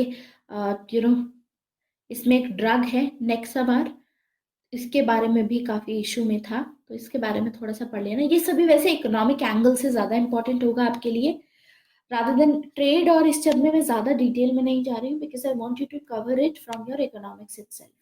हमें क्योंकि एक्सपर्ट्स के ओपिनियन पे ज्यादा इंपॉर्टेंट रखनी है यहाँ पर। जब भी कोई क्वेश्चन आता है तो आप सी राजा मोहन या ट्रेड पे किसी का भी जो भी इशू है वो आप इसमें मेंशन कर सकते हैं। इसके देखिए बहुत इम्पैक्ट पड़ेंगे इंडिया पे, लेबर से रिलेटेड और इन सब से रिलेटेड। एनीवेज, ट्रम्प की एडमिनिस्ट्रेशन के चलते इंडिया यूएस रिलेशंस पे भी कुछ इफेक्ट पड़ा। जैसे कि सी राजा मोहन ने कहा कि smart money in India should be on a significant change rather than the continuity in Washington. Probably अगर हमें ट्रम्प की अमेरिका फर्स्ट पॉलिसी को समझना है तो वी हैव टू अंडरस्टैंड कि आज क्या हो रहा है, ठीक है, वर्ल्ड में अमेरिका का ये स्टैंड क्यों जा रहा है। अमेरिका पास्ट को भी समझोगे तो अमेरिका हमेशा से अपने नेशनल इंटरेस्ट को ही परस्यू करता आया है। आज भी अमेरिका प्रोटेक्शनिस्ट पॉलिसीज फॉलो करके अपने ही इंटरेस्ट को परस्यू कर रहा है, लेकिन ज्यादातर इसमें न्यूक्लियर रहेगा आपका। काउंटर टेररिज्म, डिफेंस आ गया, न्यूक्लियर आ गया, ये सभी एनर्जी एक्सपोर्ट्स हो गए, ये सभी एंगल्स रहते हैं। अभी एट प्रेजेंट श्याम सरन का कहना है कि जो अभी गवर्नमेंट है यूएसए में, ट्रम्प एडमिनिस्ट्रेशन, इन्होंने स्ट्रेटेजिक पार्टनरशिप के साथ में इंडिया के साथ में काफी मतलब इन्वेस्ट किया है। ऑब्वियसली क्योंकि यूएसए अपनी मिलिट्री पावर में देखिए आगे है ही, टेक्नोलॉजिकल इनोवेशन एक्सेलेंस में अनमैच्ड सोर्स है यूएसए का। ठीक है, इन टर्म्स ऑफ इनक्रिप्टेड जो इनके कम्युनिकेशन सिस्टम्स हैं जो हम टैप करने की कोशिश कर रहे हैं, तो ये इंडिया के इंटरेस्ट में आता है, क्योंकि दोनों कंट्रीज अगर साथ में मिलकर के काम करती हैं तो कहीं ना कहीं चाइना डोमिनेटेड एशिया और चाइना डोमिनेटेड वर्ल्ड के जो उसका सपना है उसको प्रिवेंट कर सकती है, चाइना को कंटेन कर सकती है। तो इंडिया को अपनी यूएसए के साथ में जो रिलेशनशिप है उसको डाइल्यूट नहीं करना चाहिए, उसको ऐसे अभी भी वीजा जैसे इश्यूज पे डाइल्यूट ना करे अपने रिलेशनशिप को। श्याम सेन का कहना ये है, हमें लार्जर एक गोल देखना पड़ेगा हमारा, दैट इज चाइना को कंटेन करने वाला। एस जयशंकर हैं, फॉरेन सेक्रेटरी रह चुके हैं, इनका व्यू था कि देखिए यूनाइटेड स्टेट्स जो है ऑफ अमेरिका, ये अपनी एंगेजमेंट वर्ल्ड के साथ में चेंज कर रहा है, रीफ्रेम कर रहा है। तो let us B clear what is not happening. सबसे पहले यूएसए वर्ल्ड से विड्रॉ नहीं कर रहा है, USA is just seeking to get what it hopes to be a better deal from the rest of the world. तो आप इस कंक्लूजन पे मत पहुंचो कि USA is pulling out of everything and इसीलिए प्रोटेक्शनिस्ट है यूएसए। नहीं, यूएसए भी चाहता है कि वर्ल्ड के साथ में एक बेटर डील को नेगोशिएट कर सके, इसीलिए भी विड्रॉ किया जा रहा है। लेकिन यूएसए आज के टाइम पे कंटिन्यूसली प्रेजेंस है, चाहे वो एशिया पैसिफिक रीजन क्यों ना हो। तो अगर ऐसी नॉनसेंस अंडरस्टैंडिंग आप बनाओगे यूएसए के लिए, पॉलिसी मेकर्स और एनालिस्ट इसके अराउंड अपनी सारी अंडरस्टैंडिंग बिठाएंगे, तो वो सही नहीं है। तो उनका कहना था, do not demonise Trump, analyse Trump. क्योंकि ट्रम्प ने देखिए बहुत सारी ऐसे एग्रीमेंट्स हैं जिसमें से पुल आउट कर लिया, जैसे डब्ल्यूटीओ की हम बात कर रहे हैं कि बहुत ट्रम्प बार बार ये बोल रहे हैं कि हम डब्ल्यूटीओ से निकल जाएंगे। तो डोंट डेमोनाइज हिम, नेगेटिव मत समझो उनको, एनालाइज करो कि करना क्या चाह रहे हैं, किस हिसाब से वो वर्ल्ड के साथ में एक बेटर डील की होप कर रहे हैं। अब इसी सिचुएशन में ये तो खैर as a foreign secretary S Jaishankar इतना डीपली एनालाइज कर रहे हैं, लेकिन इसके अलावा बहुत दूसरे भी थिंकर्स हैं, जैसे प्रताप बारू मेहता हो गए, सी राजा मोहन हो गए। आप जब भी इनके कभी आर्टिकल्स पढ़ेंगे, मान लीजिए न्यूज़पेपर से आप पढ़ते हैं, किसी एडिटोरियल आया कोई इंडियन एक्सप्रेस से या द हिंदू से, इनका जो लाइन ऑफ आर्ग्यूमेंट होगा वो हमेशा सेम रहेगा।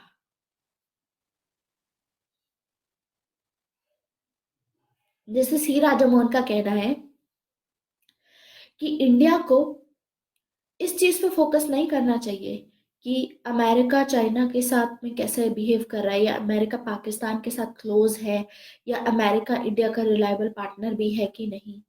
इस पे फोकस ना करके इंडिया को फोकस करना चाहिए अपनी यूएसए के साथ में, ट्रम्प एडमिनिस्ट्रेशन के अंडर में, कि कैसे प्रैक्टिकली हम कोऑपरेट कर सकते हैं।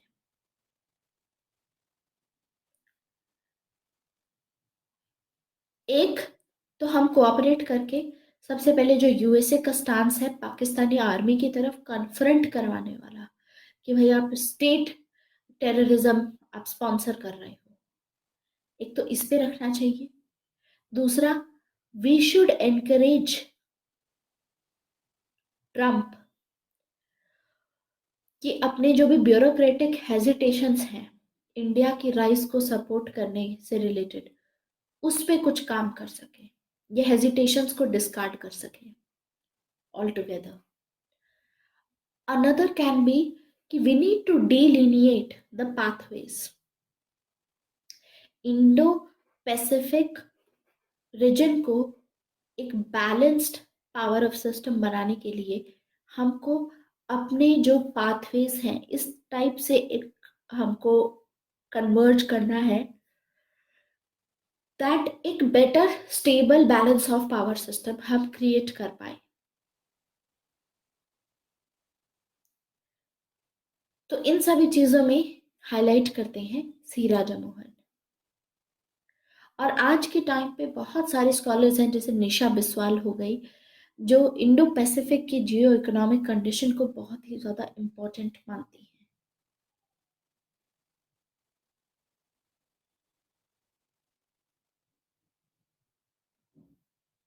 तो ये चीजें अलग अलग एक्सपर्ट्स ने इस तरीके से हमको सजेशंस दिए हैं, वो चीजें आप मेंशन कर सकते हैं. Then next thing is India Russia relations. अब इंडिया यूएस रिलेशंस के जितने इंपॉर्टेंट एस्पेक्ट थे, we are done with that. Now let us talk about India Russia relations.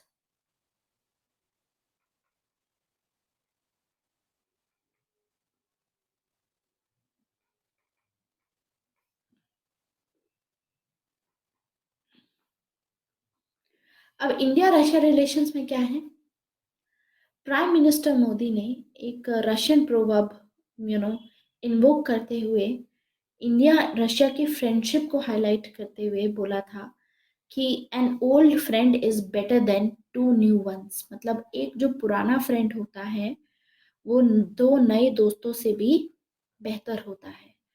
ठीक है, तो पुराना दोस्त क्यों बोला गया, ये रशिया के कॉन्टेक्स्ट में बोला गया है.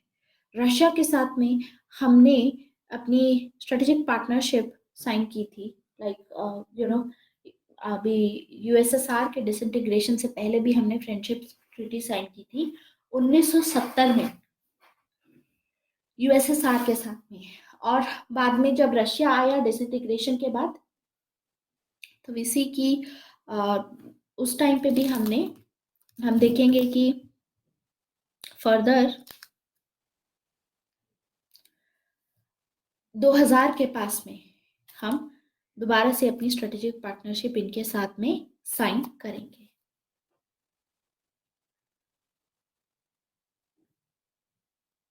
तो ब्रॉड आउटलाइन अगर हम देखें कि करंट स्टेटस क्या है रशिया का इंटरनेशनल पॉलिटिक्स में, तो शाम सरन के अकॉर्डिंगली, मतलब अगर शाम सरन के थॉट प्रोसेस के थ्रू चलें, तो what will be the current status of Russia in international politics today. Russia का पोजीशन जो है, स्टेटस जो है आज के टाइम पे भी एज अ ग्रेट पावर है. सुपर पावर तो नहीं है ऑब्वियसली रशिया, लेकिन सुपर पावर होती है एक्स्ट्रा ऑर्डिनरी पावर, जिसको आप मिलकर के भी हराना चाहो तो हरा नहीं सकते. लेकिन रशिया के मामले में ये बोला जाता है that it is still one of the great powers of the world, one of the great powers of the world. Russia has rich natural resources. Rich natural resources हैं. Russia has a long history of mastery over science. It has a long history of mastery over science and technology. आज भी आप देखोगे कि Russia की जो economy है दो चीजों पे डिपेंडेंट है. पहली है रशिया की इकोनॉमी ऑयल पे dependent, oil and natural gas, and दूसरी है डिफेंस इक्विपमेंट पे. डिफेंस इक्विपमेंट पे इसीलिए यूएसए compete करता है रशिया के साथ में in terms of defence trade, specially India के केस में, स्पेशली इंडिया के केस में. So what we see is कि रशिया की जो पोजीशन है आज के टाइम पे, it is like that. One of the great powers of the world. हमारे काफ़ी अच्छे रिलेशंस रहे हैं रशिया के साथ में, सोवियत रिपब्लिक के साथ में। हमारे नेबरहुड का पार्ट हुआ करता था रशिया, क्योंकि सेंट्रल एशिया जो कंट्रीज थी जो बहुत क्लोज हैं आज के टाइम पे इंडिया के, डायरेक्टली अगर लैंड रूट के थ्रू देखें तो रशिया वहां तक हुआ करता था, यूएसएसआर। तो हम देखते हैं कि करंट स्टेट में Russia is unlikely to emerge as one of the key architect of the emerging world order, क्योंकि रशिया की जो इकोनॉमिक और मिलिट्री पावर है वो कहीं ना कहीं डिमिनिश हो गई है। क्योंकि डेमोग्राफिक देखोगे आप, रशिया की तो काफी खराब है demography. So what we see is, Shyam Saran ने अपनी एक बुक थी, इनकी बुक है how India sees the world, इसके बारे में हम पहले भी शायद बात कर चुके हैं। श्याम सरन ने अपनी बुक हाउ इंडिया की इंडिया वर्ल्ड को कैसे देखता है, उसमें ये चीज लिखी है कि रशिया इंडिया का एक इम्पोर्टेंट पार्टनर है। अभी भी हम जो अपने एडवांस डिफेंस टेक्नोलॉजीज हैं, हार्डवेयर हैं, वो रशिया से ही इंपोर्ट करते हैं। Russia is a source to that आज के टाइम पे। लेकिन इंडिया को डील करना पड़ेगा अपनी इकोनॉमिक और सिक्योरिटी रिलेशनशिप को रशिया के और चाइना के रिलेशनशिप के साथ में,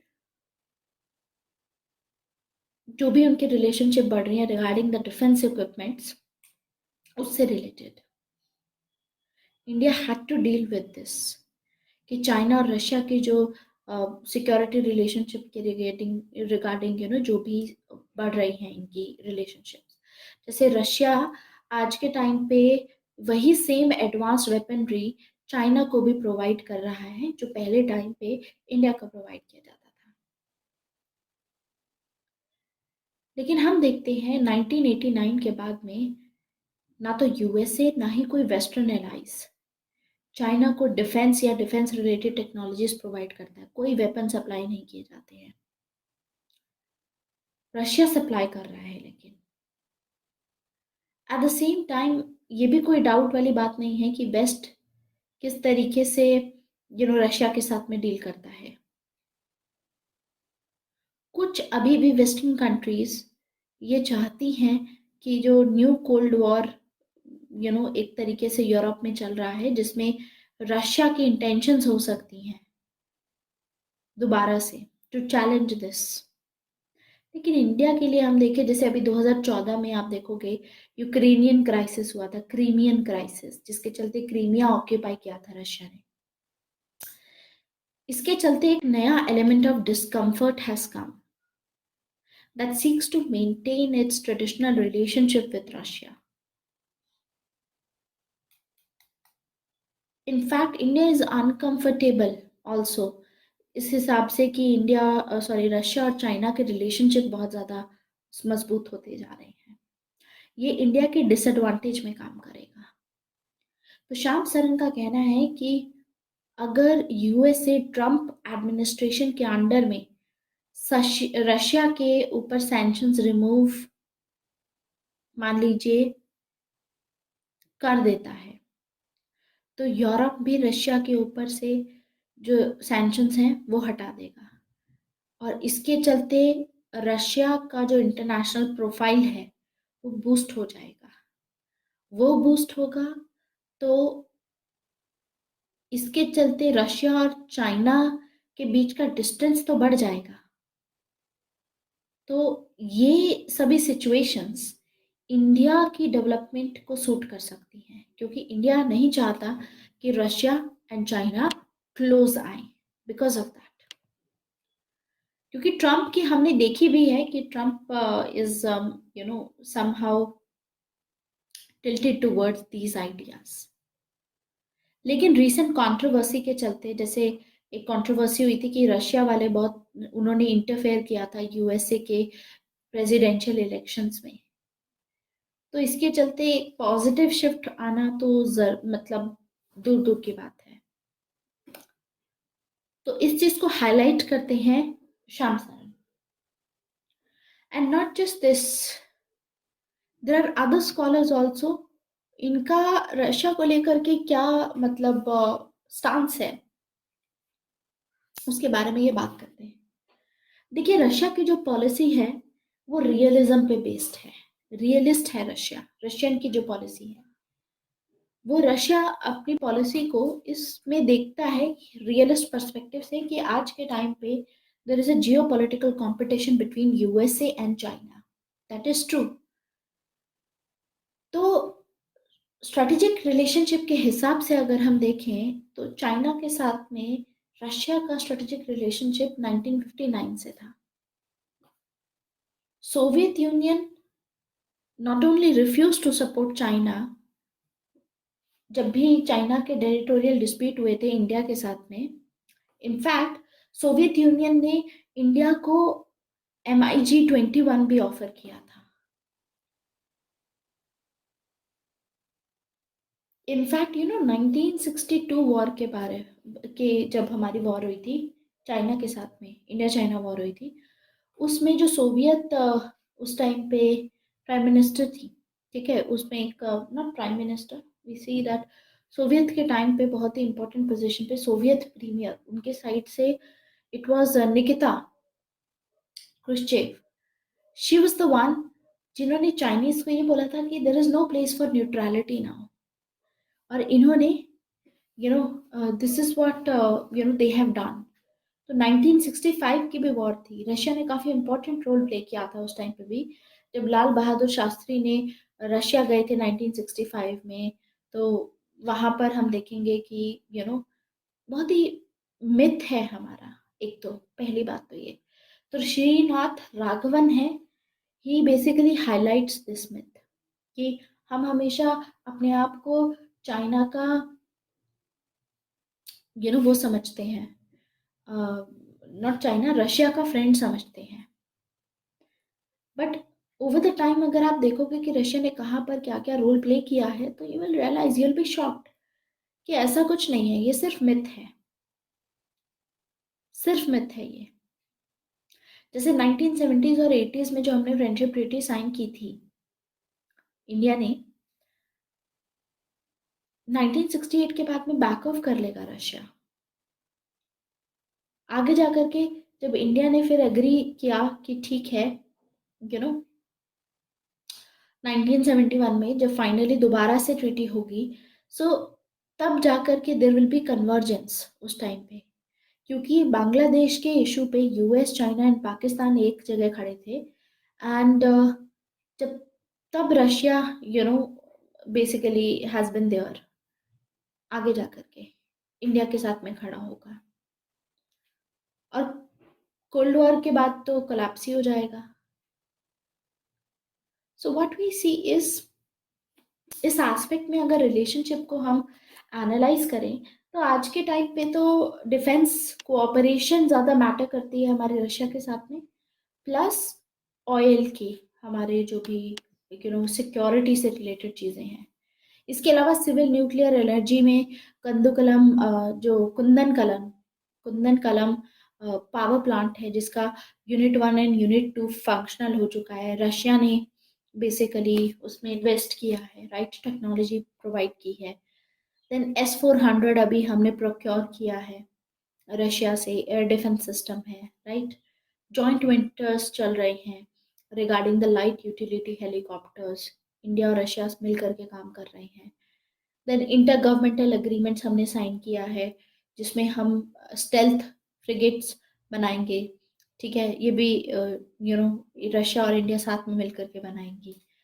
अपार्ट फ्रॉम दैट वी सी कि कमर्शियल टाइज अगर हम देखेंगे, बायलेटरल टाइज इंडिया और रशिया के बीच में, तो highly bilateral ties is around hardly it is $8 billion only, hardly $8 billion bilateral ties है। यानी रशिया के साथ में इंडिया का सिर्फ 1% ट्रेड होता है, 1% ट्रेड, और इसको बढ़ाए जाने की जरूरत है। तो टारगेट यही किया जा रहा है कि 2025 तक इसको $8 बिलियन से $30 बिलियन तक पहुंचाया जाएगा। और इसको कैसे किया जाएगा? INSTC के थ्रू। INSTC के through.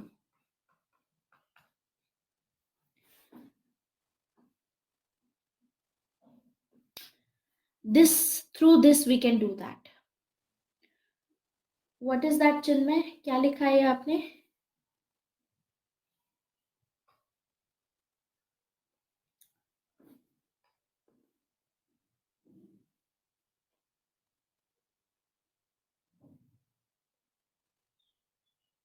$1 billion line of credit. हाँ, definitely. This will improve our relations. $1 billion line of credit तो obviously. देखिए इस टाइम पे रशिया के ऊपर लगे हुए हैं सैंक्शंस, तो उसके चलते इनकी जो इकोनॉमिक कैपेबिलिटीज हैं वो बहुत ही डिमिनिश्ड हैं। चैलेंज नहीं कर सकता रशिया किसी को भी इकोनॉमिक वाइज। अभी जो रशिया की इकोनॉमी देखोगे तो रशिया की जो इकोनॉमी है एनर्जी एक्सपोर्ट पे ज़्यादा रिलायंट है, ऑयल एंड गैस में। ऑलमोस्ट जो आधा रेवेन्यू आता है इनका ऑयल एंड गैस से आता है, क्योंकि यूएसए और यूरोपियन यूनियन ने इकोनॉमिक सैंक्शंस लगाए हुए हैं। इसके चलते हम देखेंगे कि इकोनॉमी बहुत ही ज़्यादा डामाडोल है इनकी। इसके अलावा मिलिट्री स्पेंडिंग भी बहुत हैवी करते हैं ये। प्राइवेट इन्वेस्टमेंट इनकी बहुत डिक्लाइन हो गई है रशिया में। The private investment has declined considerably. Private investment नहीं है यहाँ पर। ऐसे में इंडिया की साइड से ये सब चीज़ें बूस्ट हो रही हैं। रशिया और इंडिया की इकोनॉमिक टाइज और लाइन ऑफ क्रेडिट इस तरीके का ऑब्वियसली विल हेल्प। दूसरा ये है कि डेमोग्राफिक डिक्लाइन भी हुआ है रशिया में लॉन्ग टर्म पे, तो ग्रोथ नहीं है रशिया के अंदर। हालांकि इंडिया और रशिया में अभी तक जो है हम प्राइमरली देखेंगे बायर सेलर रिलेशनशिप है, लेकिन बाकी सब सेक्टर्स में भी एम्फेसाइज करने की ज़रूरत है, जैसे डिफेंस, हाइड्रोकार्बन, न्यूक्लियर पावर, इन सब में और भी ज़्यादा डिटेल में करने की ज़रूरत है हमें। जैसे कि हमारी एसआर है, इसने $13 बिलियन की डील की है रॉसनेफ्ट के साथ में, which is Russian side of company. इसके अलावा फार्मास्यूटिकल्स हो गए, हेल्थ केयर हो गया। फार्मास्यूटिकल हेल्थ केयर्स में, आईटी सेक्टर में इंडिया की स्ट्रेंथ है, तो इसको भी रशियन इन्वेस्टमेंट में सीख किया जा रहा है कि इंडिया ये सब चीज़ें भी प्रोवाइड कर सकता है। रशिया की साइड से जो डिफेंस मैन्युफैक्चरिंग की जा रही है, joint defence manufacturing make in India programme के अंडर में, स्पेस टेक्नोलॉजी से रिलेटेड हो गया, इंफ्रास्ट्रक्चर से रिलेटेड हो गया, smart city, digital India initiatives हो गए, ये सभी इसमें आ जाएंगे। और सबसे इंपॉर्टेंट है इसमें INSTC, international north south transport corridor, very very important. INSTC के बारे में तो हम आई थिंक सेंट्रल एशिया में ऑलरेडी बात कर चुके हैं कि किस तरीके से INSTC हेल्प करेगा। फिलहाल के लिए हमें जो इम्पोर्टेंट आइडिया आज जिस पे हमें कवर करना है, दैट इज रशिया की रिलेशनशिप चाइना और पाकिस्तान के साथ में रिसेंटली जो डेवलपमेंट्स हुई हैं उसका इंडिया रशिया रिलेशंस पे क्या इम्पैक्ट हो सकता है। कि आज के टाइम पे रशिया और चाइना और रशिया और पाकिस्तान बहुत ही ज़्यादा क्लोज हैं। जैसे कि रशिया एंड चाइना का आप देखेंगे तो एम्बेसडर हैं PS Raghavan. According to ambassador PS Raghavan, इनका कहना है कि रशिया के लिए चाइना के साथ में लॉजिकली ये कंपेलिंग है कि उनको स्ट्रेटेजिक पार्टनरशिप करनी पड़ेगी। क्यों? क्योंकि देखिए चाइना का राइज हो रहा है, चाइना एंड यूएसए इस टाइम पे उसमें है, एक दूसरे के अगेंस्ट में compete कर रहे हैं। This a global competition going on. तो ऐसे में रशिया इसका फायदा उठा सकता है एंड यूएसए के अगेंस्ट में तो रहता ही है, चाइना के साथ में अपनी रिलेशनशिप को, पार्टनरशिप को फर्दर स्ट्रेंथन कर सकता है। दोनों ही कंट्रीज के बीच में आप देखोगे तो ऑलमोस्ट 4000 किलोमीटर्स बॉर्डर का डायरेक्ट बॉर्डर है, 4000 किलोमीटर का। एंड दोनों की इकोनॉमिक कॉम्प्लीमेंटेरिटीज हैं। रशिया के पास में एनर्जी सिक्योरिटी है, रशिया के पास में डिफेंस इक्विपमेंट्स है, चाइना के पास में नहीं है। चाइना को एनर्जी सिक्योरिटी की ज़रूरत है, चाइना की एपिटाइट है नेचुरल रिसोर्सेज को लेकर के, रॉ मटेरियल्स को लेकर के, मिलिट्री टेक्नोलॉजी को लेकर के। तो ये काफ़ी एक इम्पॉर्टेंट एस्पेक्ट है इनके बीच में। इसीलिए जो आपको पता है बॉर्डर इश्यूज हुआ करते थे दोनों के बीच में, 2005 में इन्होंने जल्दी से जल्दी अपने डिस्प्यूट इसीलिए सॉल्व किए। तो रशिया इज अ कंट्री जो अपना status as a great power seek कर रही है। पुतिन के अंडर में तो, व्लादिमीर पुतिन के अंडर में तो ये तो चाह ही रहे हैं कि रशिया अपने से दोबारा से ग्लोरी फिर से वापस लाए। तो रशिया इसीलिए चाइना को as a potential strategic adversary भी मानता है, लेकिन एट द सेम टाइम इसीलिए हम देखते हैं रशिया का ये मानना है कि अगर आज हम चाइना के साथ में हैं तो कल को चाइना, क्योंकि एक्सपेंशनिस्ट है, रशिया इज अ रियलिस्ट, तो रशिया को पता है कि कल को चाइना हमको ही चैलेंज कर सकता है, हमको हमारा एनिमी हो सकता है, पोटेंशियल एडवर्सरी या एनिमी हो सकता है। यही रीजन है कि रशिया चाइना को लेटेस्ट जो जनरेशन के वेपन्स होते हैं वो प्रोवाइड नहीं करता है। रशिया साथ ही साथ इस चीज को लेकर भी बहुत केयरफुल है कि जो चाइनीज की इन्वेस्टमेंट हो रही है हाइड्रोकार्बन इंडस्ट्रीज में, उसको लेकर के भी काफी केयरफुली उसको वॉच कर रहा है। अब क्रीमिया को एनेक्स करने के बाद में रशिया के रिलेशंस वेस्ट कंट्रीज के साथ में तो फ्रीज हो गए। इसके चलते पूरा कॉम्प्लेक्शन चेंज हो गया रशिया चाइना रिलेशनशिप का। तो आज के टाइम पे तो Russia was locked into a tighter embrace of China. अभी 2014 के पास में रशिया ने पाकिस्तान के साथ में भी एंगेज करना शुरू किया था। ठीक है, पहले इन्होंने like there was this block लगाया हुआ था इनके साथ में, but what we see is that they are basically engaging with them more now. Military drills हो रही हैं इनके साथ में, एक्सरसाइजेस हो रही हैं, जैसे फ्रेंडशिप 2016 की मिलिट्री एक्सरसाइज हुई थी इनके साथ गिलगित बाल्टिस्तान रीजन में।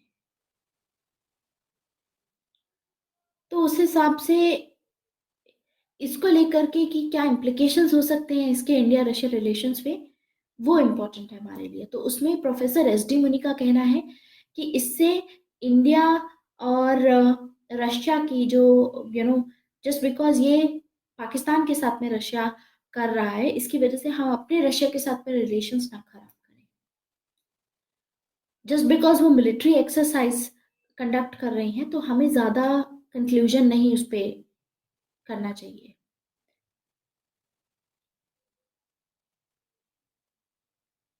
इस चीज को लेकर के सी राजा मोहन का कहना है that India needs to get real with Russia.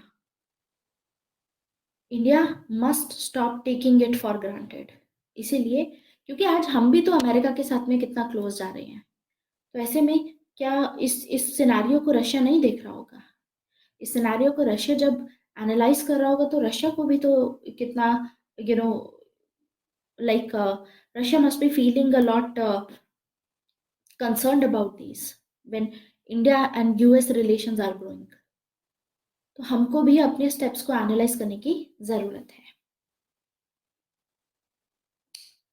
Hi Vikas, going through recorded lectures and complete 50 lectures, confused about comparative politics, paper 2 section 1 की full PDF दोगे? नो नो नो विकास, जो पेपर 2 सेक्शन 1 है, सेक्शन ए है, जो उसमें PPT वाली PDFs हैं उसमें सब कुछ है, उसमें everything is there, there is no need to give separately any other thing.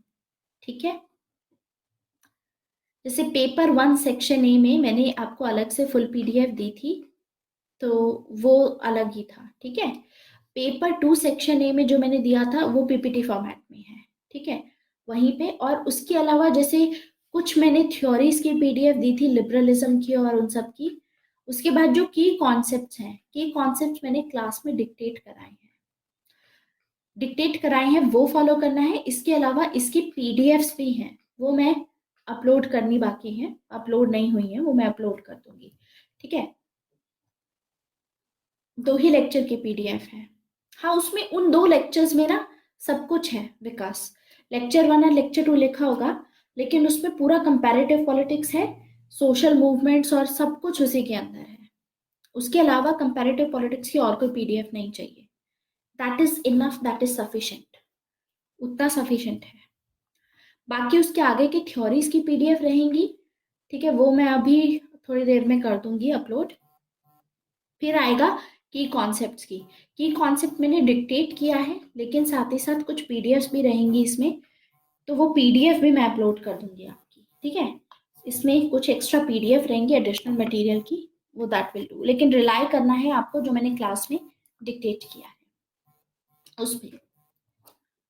Okay, सो आज का हमारा लेक्सन हम यहीं पे ख़त्म करते हैं। This is it for today. India US और इंडिया रशिया के रिलेशनशिप की जो पीडीएफ्स हैं, I will be sharing it by December के जो फर्स्ट वीक है उसमें सभी पीडीएफ्स आपको मिल जाएंगी, ठीक है। आंसर राइटिंग प्रैक्टिस अभी आगे होगी हमारी। आंसर राइटिंग प्रैक्टिस दिसंबर में हम करना शुरू करेंगे फर्दर, ठीक है। Will continue with that. So this is it for today. ऐसे राइटिंग अभी नहीं हो पाएगी, ऐसे राइटिंग आगे देखेंगे, या तो ऐसे राइटिंग चिन्मय हम प्री हो जाएगा उसके बाद देखेंगे अगले साल, ठीक है। या फिर देखते हैं अगले month, if I want to go for essay writing तो ऐसे राइटिंग भी देख लेंगे, नो इश्यूज। 1 घंटा तो I think I can take for essay writing at least week में। I think about it. हाँ, आंसर राइटिंग हम काम करना शुरू करेंगे जिनमें, and you have to be very active in the other part 2 के सेशंस होते हैं ना, उसमें भी आंसर राइटिंग के मैंने 2-3 रखे हैं। Okay, this is it for today. Thank you very much. We will continue at 6:30, ठीक है। हमारी दोबारा से क्लास है, उसमें कंटिन्यू करेंगे फर्दर।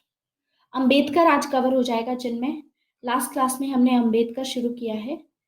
एम एन रॉय हो चुका है जिनमें, जस्टिस हो चुका है, इक्वालिटी हो चुका है।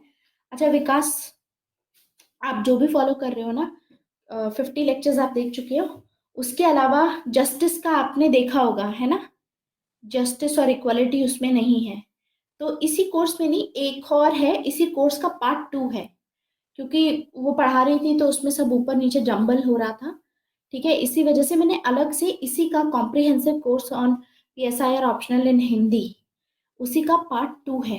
पार्ट 2 में मैंने ह्यूमन राइट्स, जस्टिस, इक्वालिटी ये टॉपिक्स पढ़ाए हैं, वहां से फिनिश कर लेना। एंड एम एन रॉय, अंबेडकर, ये भी। Okay, this is it, thank you very much. नहीं, इंग्लिश वाला कोर्स नहीं है, हिंदी में है, वो भी हिंदी का है पार्ट 2।